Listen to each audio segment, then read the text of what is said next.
भाई हम लोग प्रश्नावली 6.2 का क्वेश्चन नंबर 4 देखते हैं। इसके पहले वाले क्वेश्चन इसके पहले वाले वीडियो में दिए जा चुके हैं।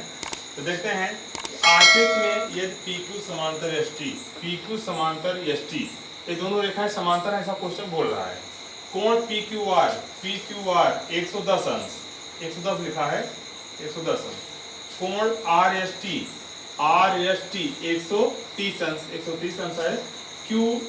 QRS निकालना है। QRS कहाँ है? ये देखिए QRS ये है, आपको निकालना है। ये क्वेश्चन मार्क लगा दे रहे हैं, आपको ये बताना है। तो हम लोग अब विचार करें कैसे निकाला जा सकता है। तो हल लिखते हैं। हल में हम लोग देखते हैं कि यहाँ जो दिया गया उसको नोट करें। चूंकि जो बात क्वेश्चन बताता है उसके पहले चूंकि का प्रयोग करते हैं। चूंकि PQ समांतर ST, ऐसा क्वेश्चन में लिखा है PQ समांतर ST। हम लोग सोच रहे हैं कि एक रचना यहाँ से कर लें, ऐसे डाट डाट करके R से होकर जाती हुई एक रचना कर लें। इसका भी कुछ नाम दे दें। इससे ST हो गया। जैसे यहाँ पर कुछ अलग से नाम दे दीजिए जो अक्षर इसमें ना प्रयोग हुआ हो। जैसे आप AB भी लिख सकते हो, AB लिख दिया आपने। क्या किया हो? ST समांतर, चाहे ST समांतर कर दीजिए चाहे PQ समांतर, कोई एक रेखा आपने खींच लिया। ST कर देते हैं। क्या लिख देते हैं? ST समांतर ARS खींचा। अब देखिए ST PQ समांतर है, यही ST PQ के भी समांतर है, और यही ST ARB के भी समांतर हो गया। ARB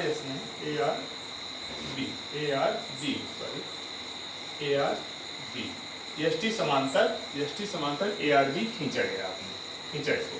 अब देखते हैं जिसका अर्थ हो गया, इसलिए हमें कह सकते हैं कि PQ समांतर ST समांतर ARB, ये तीनों रेखाएं क्या हो गए? हमको समांतर मिल गई हैं।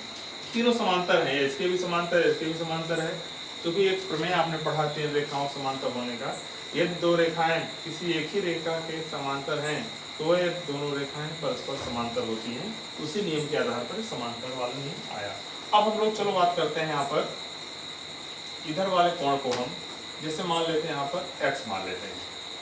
चूंकि कोण x प्लस 130 अंश बराबर क्या हो जाएगा? 180 अंश।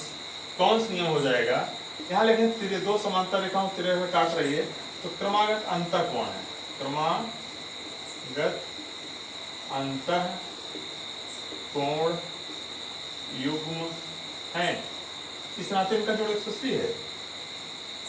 फिर क्या हो गया? इसलिए कोण x का मान निकालना चाहते हैं। 180 अंश में से क्या करें हम? 130 अंश घटा लें, तो कोण x समान कितना आ गया? 50 अंश आ गया। चलिए x समान 50 अंश आ गया। अच्छा, अब हम लोग और आगे विचार करते हैं।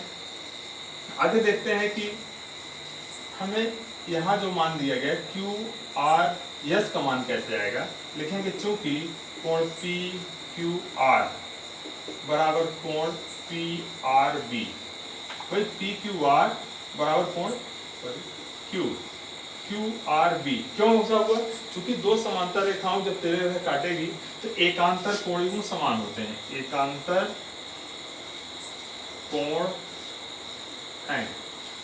कोण है, इसलिए बराबर है दोनों। अब हम लोग क्या करेंगे? तो कोण इसका मान 110 अंश हो गया, इसलिए 110 अंश लिख दिए। अच्छा, उसके बाद 110 बराबर कर दिए। इधर वाला कोण, इसे देखिए 2 भागों में बटा है, 2 कोण बने हैं। इसको लिख सकते हैं QRS और धन x लिख दिए, x वाला हो गया।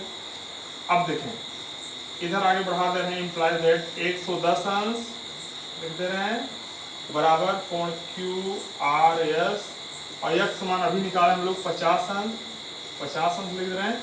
अब इसी को हम क्या करें? 110 अंश में से क्या करेंगे? हम 50 अंश घटा देंगे, सरल करेंगे, कोण QRS आ गया। अब 110 में से सीधा 50 अंश निकलेगा। इधर आ गया आपका, आगे लिख देते हैं कोण QRS बराबर हो गया 60 अंश। देखिए ये भी आपको उत्तर मिल गया, आंसर आ गया ही। आपने आसानी से क्वेश्चन को हल कर दिया, साथ में नियम भी आप लिखते गए। धन्यवाद। चलते हैं अगले क्वेश्चन पर। आइए अगले क्वेश्चन पर हम लोग चलते हैं। क्वेश्चन नंबर 5 सवाल 6.2 का, आकृति में यदि AB समांतर CD है, APQ 50 अंश लिखा गया है, PRD 127 अंश है, X और Y का मान बताना है। बहुत ही आसान है, देखते हैं यहाँ हल में लिखते हैं हम, चूंकि AB समांतर CD और AB समांतर CD हो गया और PQ एक क्या है, तिर्यक रेखा है, तिर्यक रेखा है। जब दो समांतर तिर्यक रेखा काटती है तो यहाँ पर एकांतर कोण समान होते हैं, इसलिए कोण APQ बराबर कोण PQR। देख लें, APQ और PQR ये दोनों कोण एकांतर कोणीय है। यहाँ लिख देंगे ऐसे, एकांतर कोण है। एकांतर कोण होने के नाते बराबर हुआ। जब दो समांतर रेखाओं के तिर्यक रेखा प्रछेद करती है, एकांतर कोण समान होते हैं। अब यहाँ देखो, इसका मान तो 50 अंश सही है, साथ में x भी आ गया। इसका मतलब हम लोगों को मालूम हो गया कि APQ का मान कितना हो गया, तो 50 अंश था ही, x का भी मान मालूम हो गया, एक आंसर आपका ये हो गया। चलिए हम लोग अगली बात करते हैं आगे भी। इसी प्रकार देखिए यहाँ, देखिए ये दो समांतर रेखा ही है, इसको भी तिर्यक रेखा माना जा सकता है। तो उस आधार पर क्या हो जाएगा, कोण APR। देख लें, APR बराबर कोण PRD। ये कौन सा नियम हुआ, ये भी एकांतर कोण हुआ, एकांतर कोण है। एकांतर कोण होना तो बराबर हुए। अच्छा, APR में दो कोण बने हैं और 50 अंश और प्लस y जोड़ोगे तब पूरा APR बनेगा। APR यहाँ तक पूरा दोनों मिला के उधर हो गया 127 अंश आ गया। अब हम y निकालना चाहते हैं, तो इसमें से क्या होगा, 127 में से क्या करें हम, 50 अंश घटा देंगे। 50 अंश घटा देंगे तो कितना हो गया, फिर y बराबर हो जाएगा 77 अंश आ गया। आपको y का भी मान क्लियर हो गया, दूसरा भी उत्तर आ गया, ये आंसर क्लियर। तो आप ये भी क्वेश्चन आपने हल कर लिया। इसमें देखो x और y का मान पूछा तो दोनों उत्तर आ गए, यहाँ आंसर आप लिखते रहेंगे और इसको आप जो है कि आयतन बंद कर देंगे। इससे रहेगा कि ये फोकस रहेगा, हाँ आंसर आपका यही है। चलते हैं हम अगले क्वेश्चन पर। चलिए अगले क्वेश्चन हम लोग आते हैं, एक्सरसाइज 6.2 का क्वेश्चन नंबर 6। आकृति में PQ और RS दो दर्पण हैं। देखिए, PQ और RS दो दर्पण दिखाए गए हैं जो एक दूसरे के समांतर रखे गए हैं। ये समांतर हैं, ऐसे माने इनके बीच की लंबवत दूरियां बराबर हैं, आगे पीछे बढ़ाने कहीं एक दूसरे को प्रतिच्छेद नहीं करेंगे। एक आपतित किरण AB, आपतित किरण मान देखिए इस दर्पण की ओर आ रही है, ऐसे AB आपतित किरण हो गई। PQ उसके B पर टकराती है, PQ से B पर टकराती है और टकराने के बाद फिर क्या होती है, परावर्तित होती है। ऐसे तीर निशान लगेगा, नहीं इधर से लौट रही है, परावर्तित टकराती है और परावर्तित किरण पथ BC पर चलकर दर्पण RS से, इस दर्पण का नाम RS है, C पर टकराती है, RS से C पर टकराती है और पुनः CD के अनुदिश परावर्तित हो जाती है, CD के अनुदिश से परावर्तित हो जा रही है। कहने लोग दो दर्पण रखे गए हैं, इसे ये समांतर हैं और AB एक किरण क्या हो रही है, आपतित हो रही है और उसके बाद फिर BC से परावर्तित हो रही है और फिर पुनः जो है कि ये CD के अनुदिश परावर्तित हो जा रहे हैं दूसरे दर्पण से C पर टकरा करके। अब हमको सिद्ध करना है AB समांतर CD, AB और CD ये समांतर सिद्ध करना है। तो हम लोग पहले देखें थोड़ा इसमें हल में ध्यान दें कि जो चीजें क्वेश्चन में दी गई हैं वो हम अच्छी तरह समझ गए कि नहीं, क्या ज्ञात है, ये अच्छा जान गए नहीं जान गए। तो PQ समांतर RS हो गया। और हम लोग यहाँ देखेंगे सिद्ध क्या करना है, AB समांतर CD की।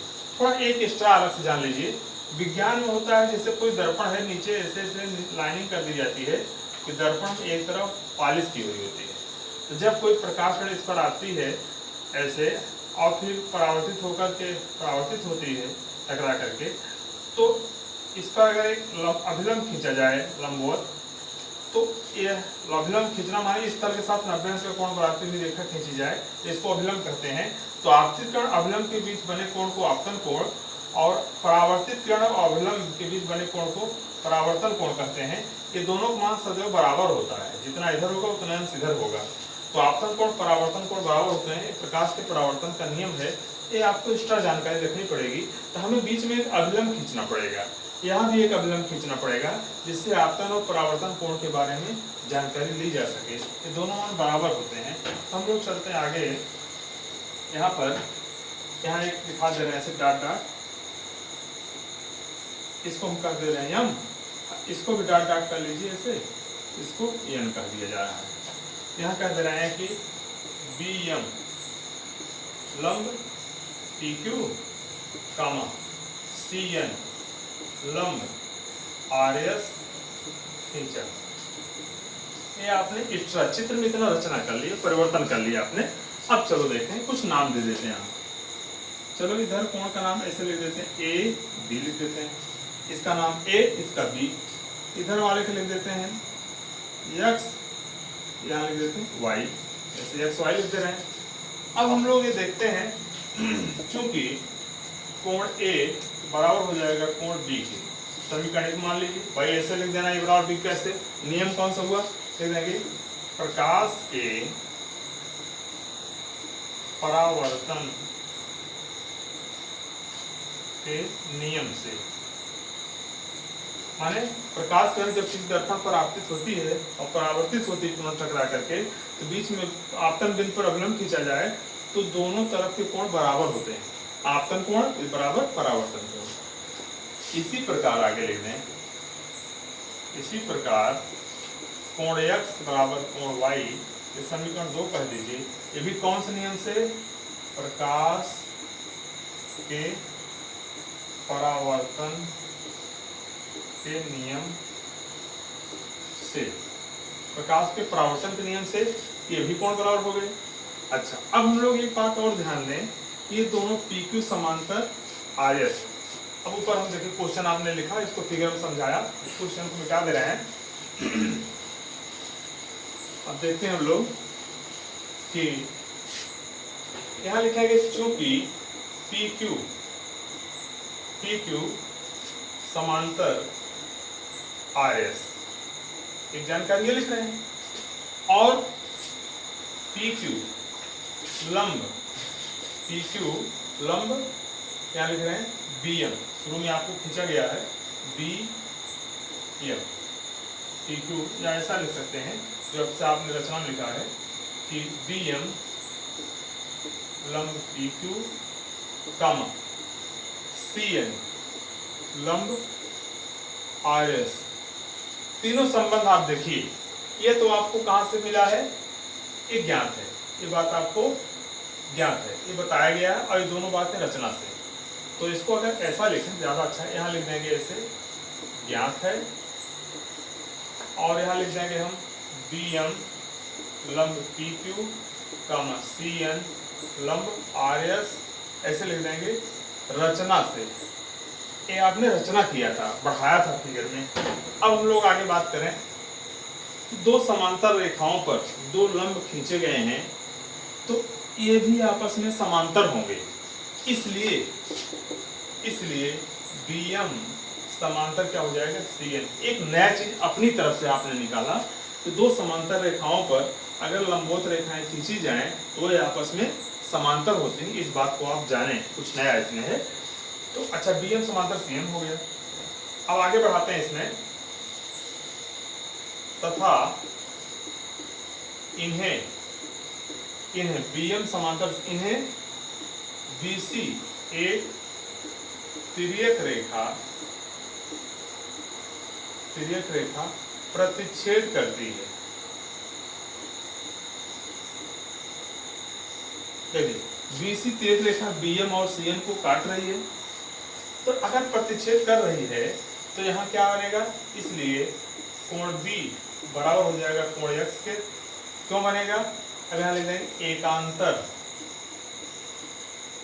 कोण है। एकांतर कोण कैसे होते हैं, एकांतर कोण समान होते हैं, एकांतर कोण समान होते हैं तो एकांतर कोण बराबर हो गया, बी बराबर एक्स के हो गया। देखिए बी बराबर एक्स के। अच्छा इसी में हम कर रहे दोनों पक्षों में क्या कर रहे हैं, 2 से गुणा कर दे रहे हैं। गुणा करने पर 2 से गुणा कर दे रहे हैं। 2 से गुणा करने पर क्या होगा, 2 कोण बी इक्वल टू 2 कोण एक्स, ऐसा हो गया। डबल कर दिए, 2 इंटू कोण बी 2 इंटू कोण एक्स, दोनों पक्षों गुणा कर दिए। अच्छा इसी को हम थोड़ा एक करना चाहते हैं, 2 कोण बी लिखा तो इसको लिख सकते हैं कोण बी प्लस कोण बी इक्वल टू कोण एक्स प्लस कोण एक्स। भाई 2 कोण बी है तो कोण बी 2 कोण बी ये भी बनेगा। अब यहीं पर थोड़ा ध्यान दीजिए कि आपने 2 समीकरण पहले बनाए थे, 1 और 2, ए और बी बराबर था, ए बराबर बी एक समीकरण लिखा था, कोण एक्स बराबर कोण वाई दूसरा लिखा था। अब इसमें जो दोनों भी लिखा गया है आप एक को बदल दीजिए, इस बी के बदले पर ए लिख दीजिए कोण ए। आप समीकरण एक में लिखे हुए बराबर बी, इसको कोण बी रहने दो ऐसे। अच्छा इधर क्या करोगे आप, अब देखें यहाँ इसमें कोण एक्स को आप रहने दीजिए, दूसरा वाला जो कोण एक्स है उसके बदले कोण वाई लिख दो। चूंकि समीकरण 2 में आपने बनाया था, यहाँ लिख सकते हैं कोष्टक में समीकरण 1, 2 से कि समीकरण 1 और 2 में आपने लिखा है संबंध, कुछ नया जो आपको दिख रहा है वो 1, 2 के नाते परिवर्तन हुआ है। अच्छा फिर आगे बढ़ाते हैं हम, ए और बी मिला क्या बनेगा, ए और बी मिला कोण ए बी सी बराबर कोण बी सी डी। देख लीजिए ये नया संबंध आपको मिला है, तो जो ए बी सी और बी सी डी यहाँ लिख देंगे, परंतु ए एकांतर कोण युग्म भी है। ध्यान दें जरा, तो देखिए ए बी और सी डी रेखाओं के तिरक रेखा बीसी काट रही है, और यह पूरा माने यह पूरा कोण देखो ए आ गया है ए बी सी, और इधर वाला पूरा कोण देखिए बी सी डी आ गया। दोनों कोण बराबर क्वेश्चन नहीं दिए, हम लोगों ने बनाया है तो प्राप्त किया है, और एकांतर कोण बराबर है, फिर क्या बनेगा, इसलिए आगे ले देंगे, इसलिए ए बी समांतर सी डी हो गया इति सिद्धम। आपको ये सिद्ध करना, देखिए आपका क्वेश्चन नंबर आपका 4 था, 6 था, तो ये आपका क्वेश्चन नंबर 6 से हल हुआ। इस तरह से आपने एक बड़े क्वेश्चन को आपने पहले, सबसे अच्छा क्वेश्चन पहले पढ़िए, क्वेश्चन में क्या दिया ये आपको मालूम हो जाए, तब उसी से आप क्रमशः बढ़ते हैं हुए आगे चलें, और वीडियो से आप बढ़िया समझें। कोई समस्या है तो आप कमेंट बॉक्स में उसको कर सकते हैं, तो आपको और भी चीज़ें बताई जाती रहेंगी, उससे प्रयास हमारा पूरा रहेगा। आपको हर चीज़ बताई जाए, परीक्षा के पहले जो महत्वपूर्ण चीज़ें हैं, अभी आप जो है बीच में भी आपकी कोई परीक्षा भी आयोजित करेंगे हम, और उससे जो है कि आपको जो है कि आपका भी जो हमको मिलेगा कि अनुभव की कैसे आपकी तैयारी चल रही है। इसके साथ ढेर सारी शुभकामनाएं।